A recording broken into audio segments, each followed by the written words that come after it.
The Celtics Talk podcast is presented by 24autogroup.com, 11 locations across New England. What's up, everybody? POSTGAME POD. Coming to you after the Celtics fall north of the border to the lowly Toronto Raptors.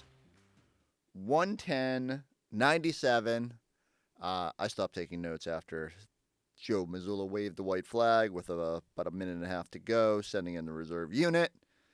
After the Celtics, a fairly pathetic effort up north where you had various instances of a Derek White and Jaylen Brown essentially being benched because they just couldn't get it going.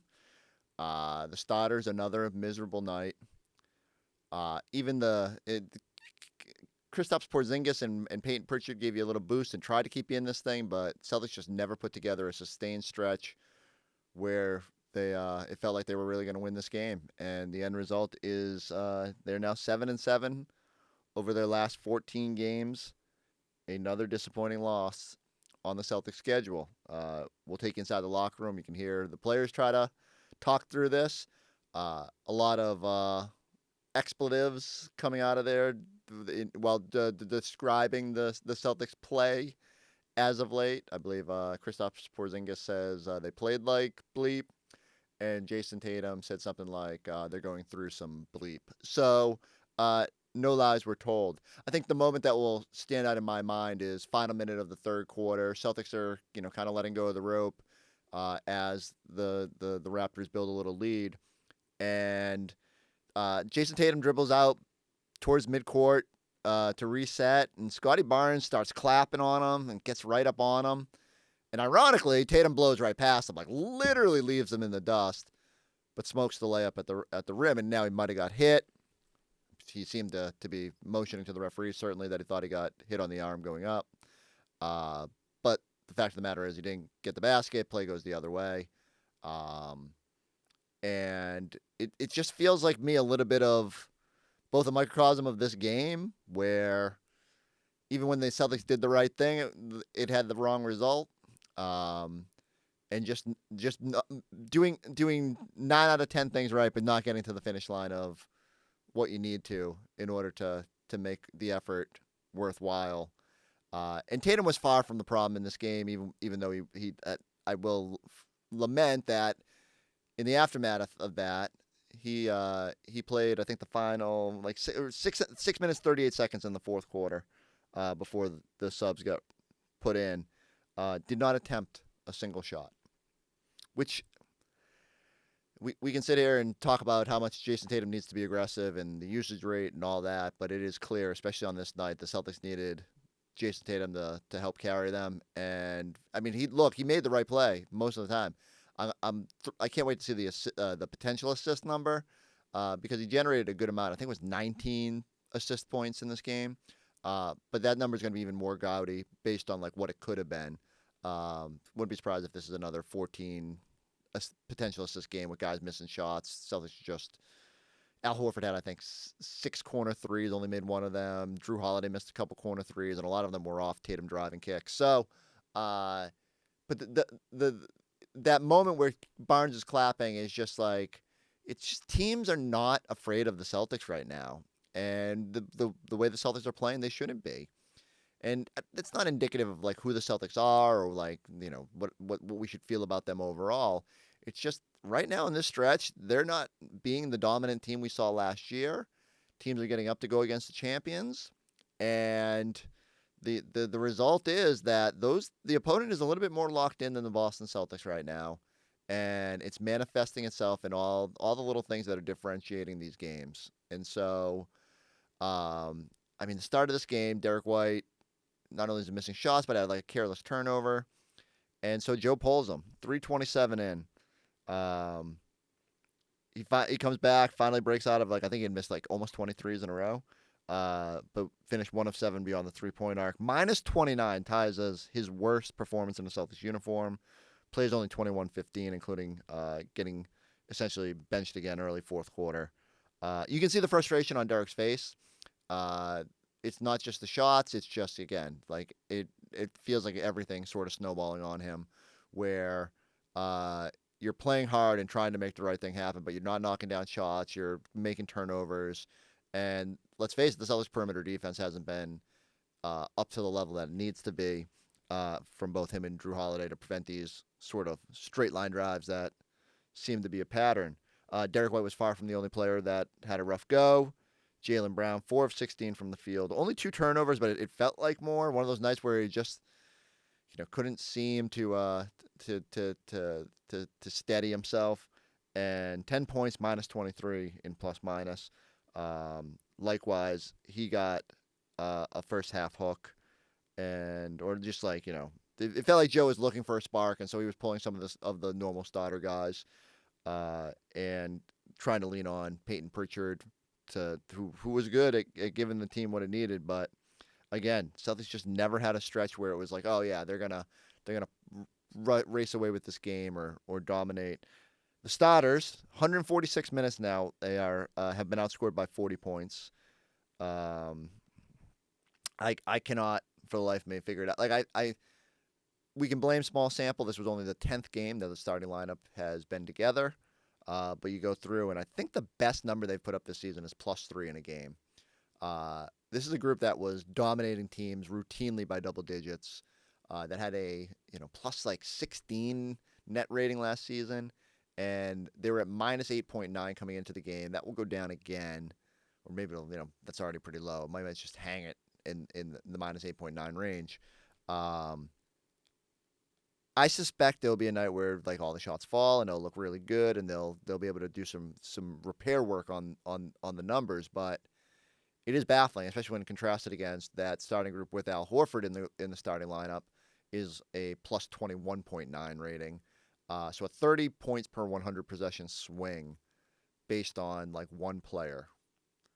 And yeah, that like I get that there's maybe some rough edges trying to smooth and trying to figure things out again with Kristaps Porzingis being back, and he was in and out when he first came back with the aggravating some ankle stuff. But it's a little weird that it's festered now for 10 games where they just haven't been able to put together like a really dominant effort.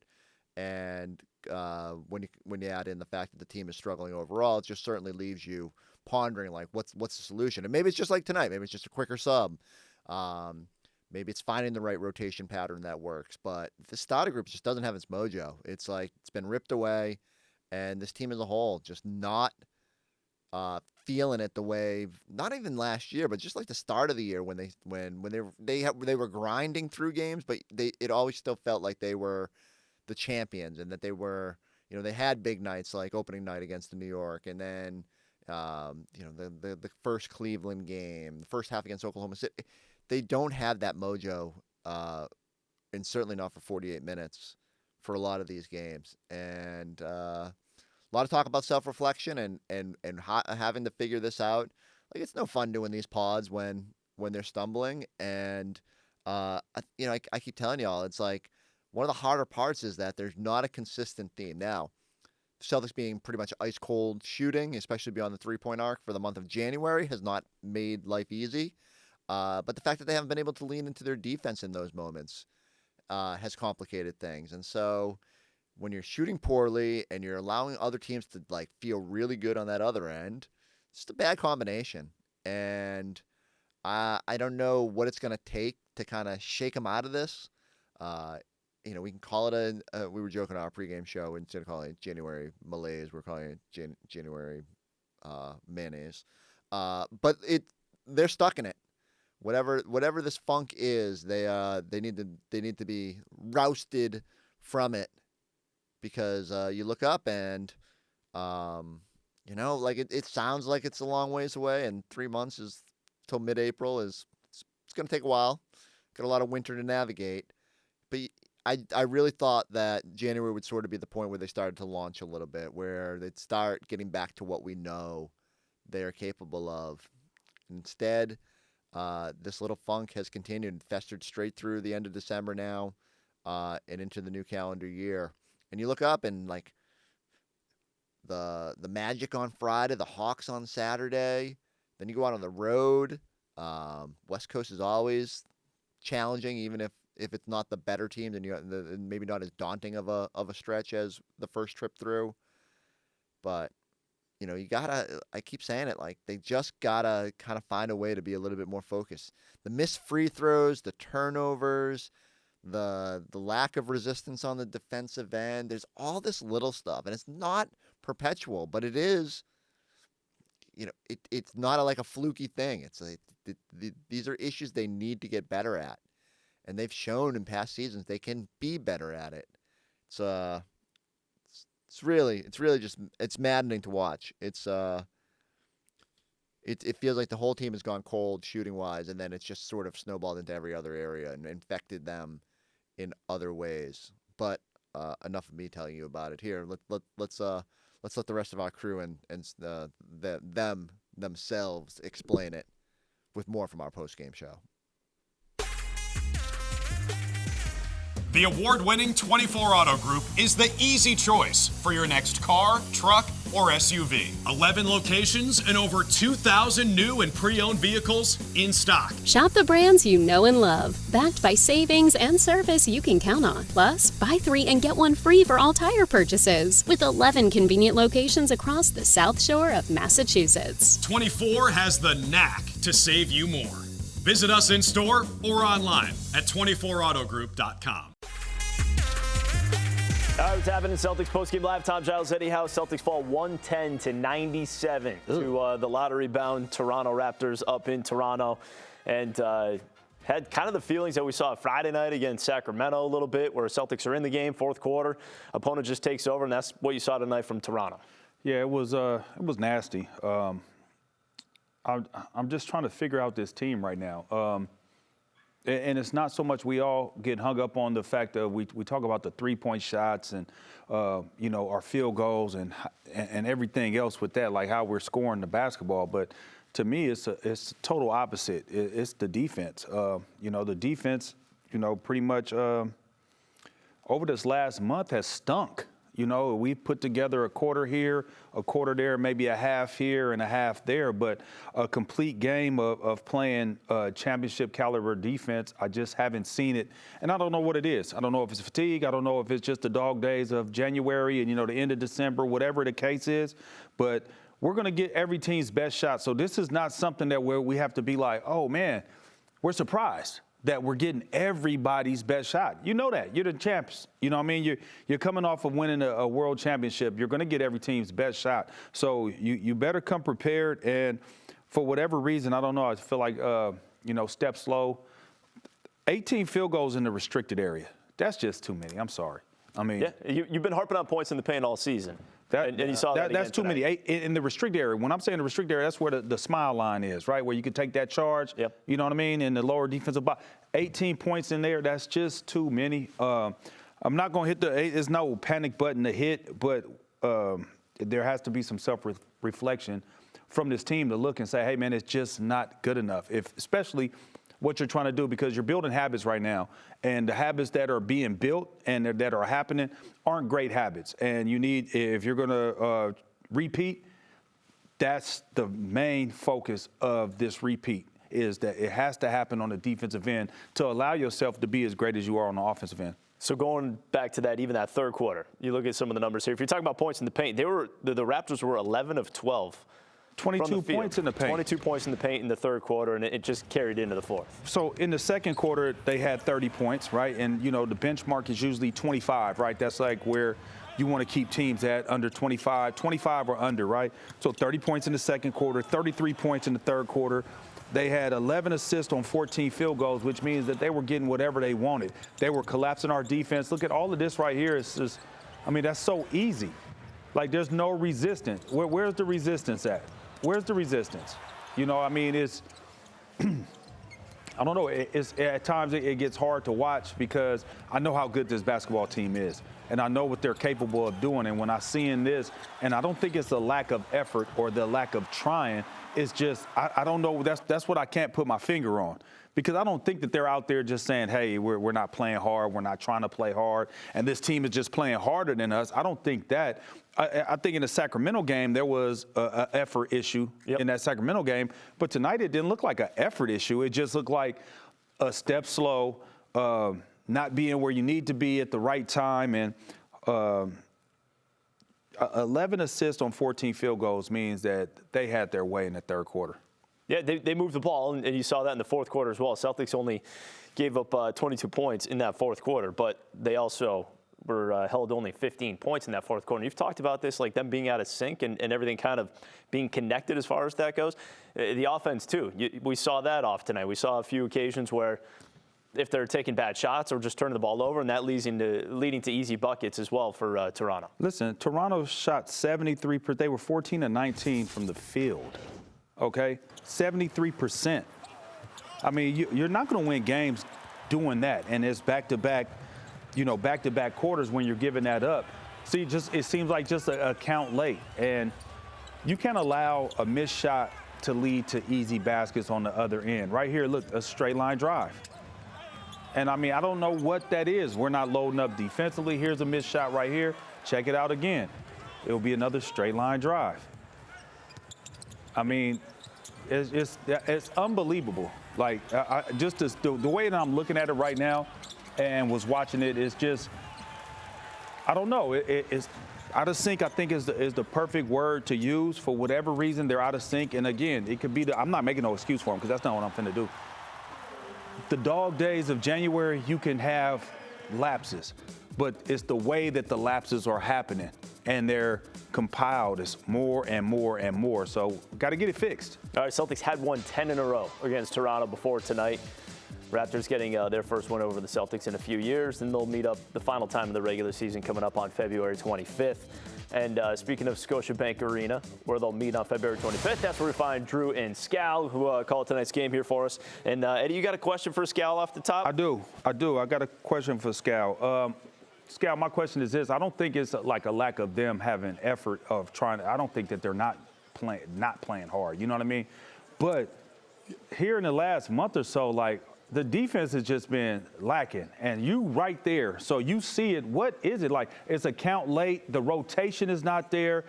Straight line drives are happening. They had 18 field goals in the restricted area, 11 assists on 14 field goals in the third quarter, 73% in the third quarter, 33 points given up. What are you seeing out there? Because it's different watching it on TV. I can see the energy, but when you're there, what are you seeing out there from this team? Yeah, no impacting of the ball, right? There's a big difference between being on the floor in position, and then there's the other thing is like, I'm going to get into your space. When you have the ball and you swipe at the ball and you're active with your hands, trying to get a fingertip on the ball, trying to get deflections. When a guy makes a pass, you put your hands up and you're like, boom, you clap your hands because, man, I almost had that deflection. There's a difference between that defense and what we're doing. And to me, I agree with you from this standpoint. Like, we're not going through the motions, but we're also not impacting the ball, like getting into their airspace. And I don't know if it's the zone that we were playing and we thought, like, okay, we're just going to play zone. I thought in my mind, this game in the fourth quarter dictated us to be super physical, get into the ball, run that 2-2-1. And we just decided to run, I don't know if it was 1-2-2 or if it was 3-2 zone, but it didn't feel like the zone with the team kind of dicing us up was the right play in that fourth quarter. Okay, go ahead. No, you got it. So I'm looking at this 7 for 7 in the last, 22 points in the paint. We're 7 for 7 in the last 14 games, right, Scal and Drew?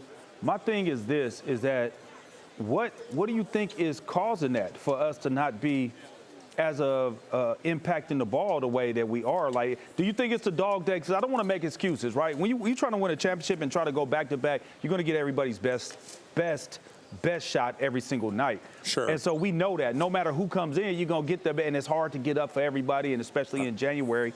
I'm just trying to figure out, like, what do you think? Like, you're there, so, like, you front line. What is it that why we're not impacting the ball? Too many straight line drives. That's what I don't like. Too many straight line drives and too many easy baskets for the opponents when we playing them. Yeah, I think if you look at it, Joe Mazzulla might have to make a tough decision right here. You know what? I got a lot of dogs on this bench. I'm just going to go with the guys who are playing the hardest. I'm just going to go with, maybe the Stay Ready group or, it's Pritchard, Hauser, You're going to throw Cornette in there, Al Horford. If those guys are making an impact, you just got to go with those guys, right? I just think I wonder at what point does Joe say, all right, if we're not going to play like with that edge, I'm just going to go with the guy who's going to play with that edge. And that's a hard thing to do when you got a team like we have. It's almost as if we have too many good players. Think about it. When we're healthy and whole, we're not good. We don't play as hard. And you would think, man, listen, I have guys behind me chomping at the bit to get in. We have all this depth. But when we're whole, it feels like we think, oh, we're good. We're healthy now, and we're going to win, because that's what the NBA does. When you're unhealthy, oh, we're unhealthy. That's why we lose. Well, when you're healthy, do you think all of a sudden you could just show up and go out there and play and just get it? It doesn't work like that. So I think you saw it today with Derek White. Like, Derek White, for whatever reason, struggled today. So maybe it's just like Joe's going to start saying, listen, I'm just going to go with the dudes that are getting it done. And whatever that is that's what we're going to go with. And the last time these two teams played, Celtics won that game by 54, Drew. So as you're in the building there in Toronto, could you feel it where the energy started to just come to life when, you got these Raptors fans who don't get to see a lot of wins, where they figure out, you know what, you got a chance here to beat the defending champs, and that could be a signature win for the season? Yeah, I think definitely. I mean, they played kind of similar to the way that they played the first time they came to the Garden, when they took the Celtics to overtime. And R.J. Barrett had that crazy triple-double. He almost did that again tonight. He didn't play in that 54-point loss. They were also missing Grady Dick. They were missing Emmanuel Quickley, who didn't play again tonight. But that was a different team. I wonder if that impacted how the Celtics, came into this game thinking, we can probably take care of these guys pretty easily. I'm not sure. But, Scout, you've been saying all season that when you have a difference in effort of like 1%, that's enough to make a huge difference in the NBA. So maybe that's what we saw tonight. It definitely felt like the Raptors were playing harder for a long stretch of this game. I think the first half was phenomenal. Yeah. Like, I thought we punched for punch, good basketball. The second half, I don't know what they thought. Like, did they think that the Raptors are going to lay down? It's just, we're not playing like what I call like that hard-nosed Celtic basketball that we got used to seeing last year, where there was fear in the eyes of our opponent. I'm sorry, man, that fear is gone. It's just not like that anymore. Guys are excited about playing us, and when they come out here, they're showing it. You got Scotty Barnes clapping right in Jason Tatum's face right there. Like, it is really interesting how and you remember 08, 09, dudes feared us. That's just how it was. I'm sorry, I'm not seeing it with this group. I'm not seeing other teams like, man, we got to be on point today, or else the Celtics are going to drub us by 50. I don't know if those days are gone, but we are not seeing it. Joe Mazzulla, he has never, ever, ever lost 7 games in a 15-game stretch. We're 7-7 over our last 14. This game against Orlando, who's coming in, and they're hard-nosed, they're tough. It's going to be a big one on Friday. Orlando wouldn't be afraid of the Celtics no matter what. The Celtics could be 40-0, and the Magic would still think they're going to win that game. Sure. So that'll be interesting Friday. We played with no spirit, with no personality, and it's just weak performance from us, honestly. So. We just play with no personality right now.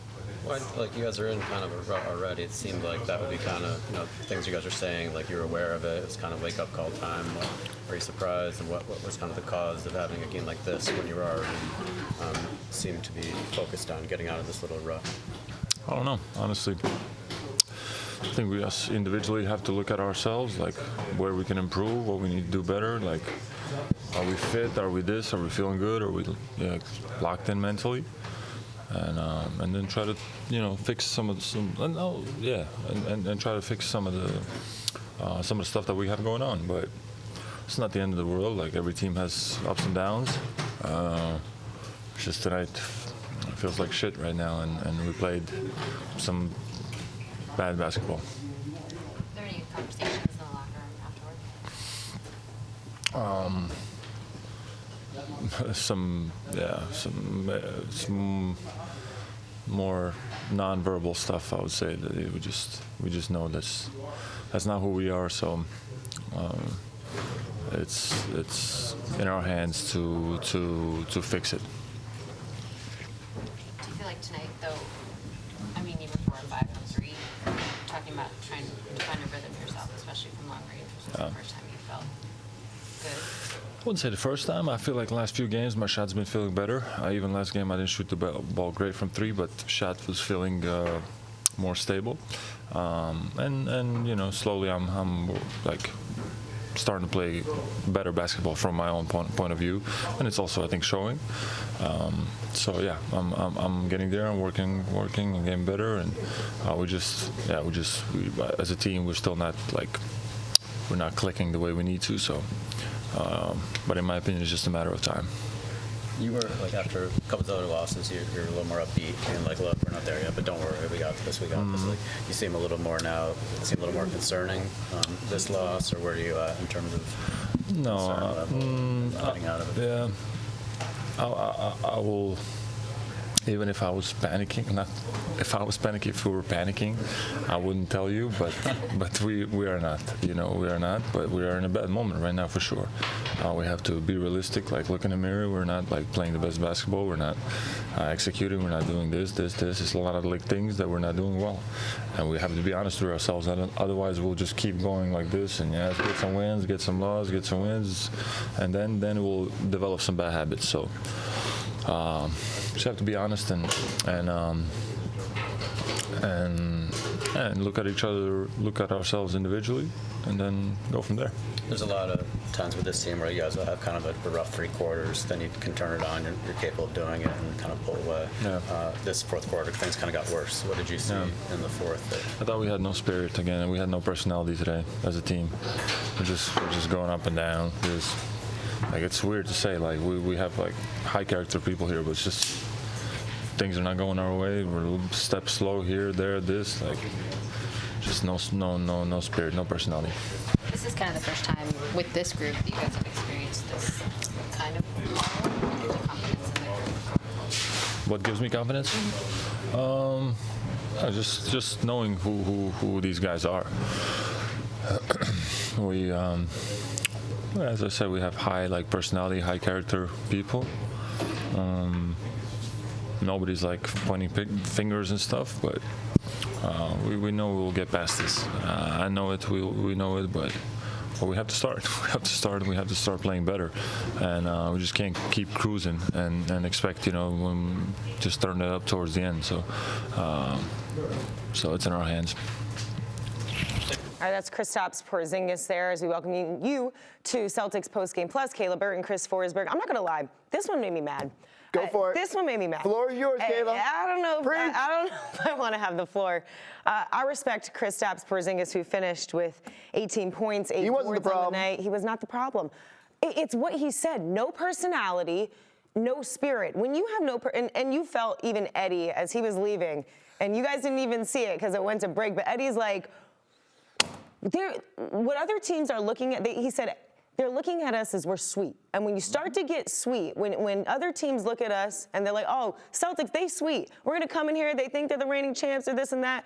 And then they become the get-back game. At this point, we talked about this last post-game or pre-game show, saying, is this Celtics team not only winners, but they're contenders. And when you start to fall into the category of contenders, I think it starts to become a problem. So the play that will resonate for me, or that I'll be left thinking about, is when Scottie Barnes clapped up on Tatum, and then Tatum actually blows right by him, which is evidence that anytime they want to turn it up and get to where they want to go, they can do it.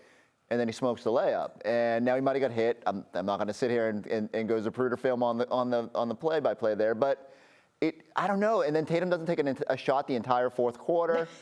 I mean, 15 points in the fourth quarter. What? Sorry. You're good. Normally it's me who has to be railed in. So it is disappointing. And this is not the point on Tatum, because Tatum was actually pretty good for long stretches of this game. Had about probably 10 potential assists that didn't go down because teammates weren't knocking down shots, and the Celtics continue to be ice cold on the three-point shots.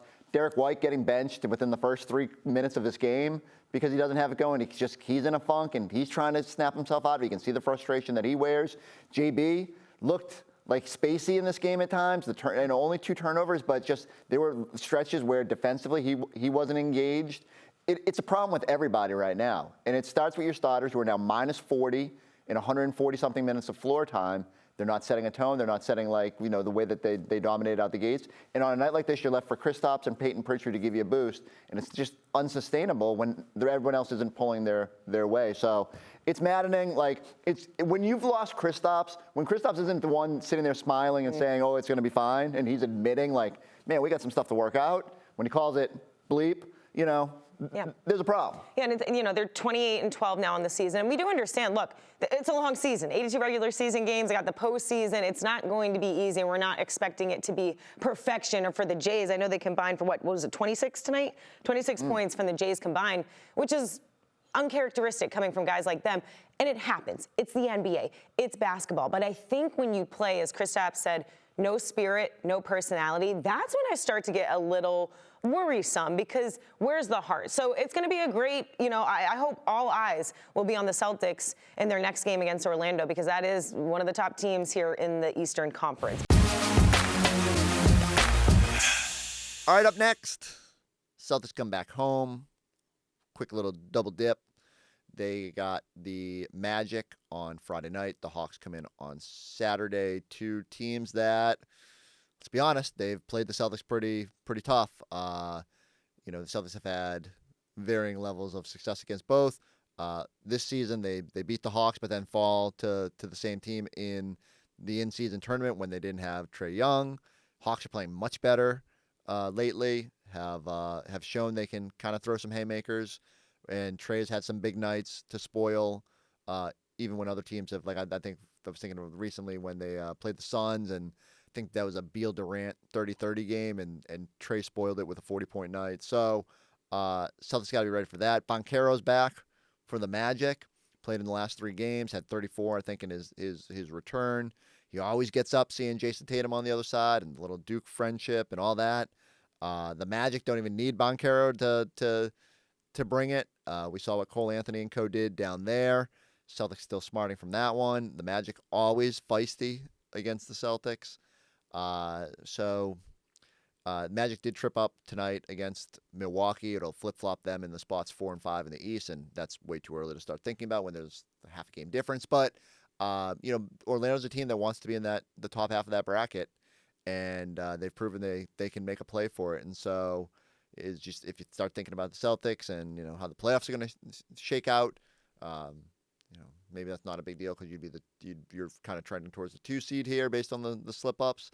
But again, long way to go before you need to start thinking about that. The more important part is 2 Eastern Conference playoff teams essentially coming in, and the Celtics need to dust themselves off and get back to playing Celtics basketball on both ends of the floor. There needs to be more focus, more commitment to playing the right way. And if some of these guys could break out of the slumps, the shooting slumps that have invaded. I don't know how Derek White and Jaylen Brown and everyone seems to just have hit the same skid at the same time, and it's kind of hard to put your finger on why. Usually, you can cover up for one guy who goes into a funk, and Celtics are just struggling to get everybody clicking at the same time, even as they get healthy.